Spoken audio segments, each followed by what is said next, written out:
ఇద్దరు అక్కలు అన్ని విషయాలు చెప్పిండ్రు కాబట్టి నేను తక్కువ 2 ముచ్చట్లలో ఓడేస్తా. మొత్తం మీద ఈ ముఖ్యమంత్రి రేవంత్ రెడ్డి ఒక అబద్ధాల కోరు, అబద్ధాల ముఖ్యమంత్రిగా నిలబడిపోయాడు. మన తొలి ముఖ్యమంత్రి గారు కేసీఆర్ గారు అభివృద్ధి ప్రదాత, అభివృద్ధి ముఖ్యమంత్రిగా పేరు పెడితే దేశంలో ఈయన అబద్ధాల కోరుగా ముద్రపడ్డాడు.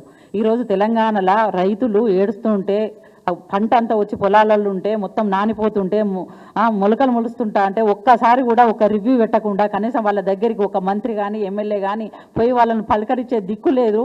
ఏమన్నా అడిగితే ఏదన్నా అడిగితే ఆడపిల్లలకు వచ్చే వాళ్ళు స్కూటీలు అన్నారు, బంగారం అన్నారు, ఆడపిల్లలకు వచ్చే ఏది అడిగినా తెలంగాణ ఆడపిల్లలకి ఇవ్వడానికి అన్నం పెట్టే రైతులకు ఏమి ఇవ్వలేదు. కానీ 200 కోట్లు పెట్టి అందాల భామలకు పోటీలు పెట్టిండు.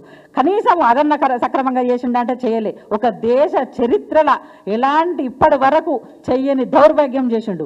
మన తెలంగాణ ఆడబిడ్డలతో వాళ్ళ కాళ్ళు గడిగిడిచి తెలంగాణ ఆత్మగౌరవాన్ని తాకట్టు పెట్టిండు, తల వంచుకునేటట్టు చేసిండు. పోనీ వాళ్ళనైనా సరిగా చేసిండా అంటే కనీసం వాళ్ళని మధ్యలోనే వాళ్ళను వెళ్ళగొట్టి వాళ్ళని ఒక ఆటబొమ్మలాగా చూసి వాళ్ళని ఒక మహిళగా కూడా గౌరవించకుండా వాళ్ళ సభ్యులకు కనీసం నమస్కారం పెట్టన్నట, వాళ్ళతో ఫోటోలు దిగాలి, సెల్ఫీలు, వాళ్ళకు ఇంకా అంటే చెప్పడానికి మాకు అభ్యంతరకరంగా ఉండే ఒక రీతిలో వాళ్ళ సభ్యుల ఇండ్లకు కనీసం ఇండ్లకు కూడా తీసుకుపోకుండా వాళ్ళ ఒక ప్రైవేట్ సంస్థ లెక్క ప్రైవేట్ ప్రోగ్రాం లెక్క ఇది నిర్వర్తించి ఉన్న దేశంలో మొత్తం పరుగు తీసిండు, ఇట్లు తీసిండు.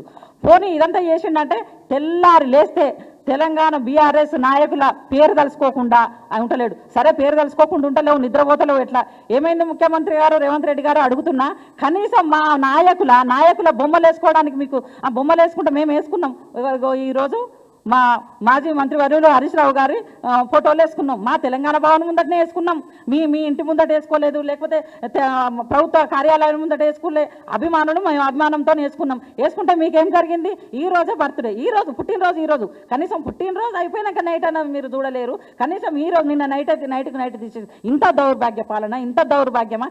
ఏమవుతుంది? కనీసం వాళ్ళ ముఖాలు చూస్తే జనుకు పుడుతుందా? వెన్నులో వణుకు పుడుతుందా? ఒక్కరోజన్న కనీసం నిద్రపోతున్నారా? మా ఒక నాయకుల పేరు తీసుకోకుండా లేకుండా ఏది ఒక వాళ్ళు ఏంటి ఎంత దౌర్భాగ్యం అంటే ఎక్కడ చూడు ప్రతి డివిజన్లో ప్రతి నియోజకవర్గంలో తెలంగాణ వయసుగా ఎక్కడ ఏడ ఫ్లెక్సీలు ఉంటే కూడా కనీసం గంటలల్లో తీసేస్తుండ్రు, రోజులలో కాదు గంటలల్లో తీసేస్తారు. అదే కాంగ్రెస్ నాయకుల ఫోటోలు ఫ్లెక్సీలు మీ అందరు ప్రెస్ వాళ్ళకు కూడా మేము కోరుకుంటున్నాం.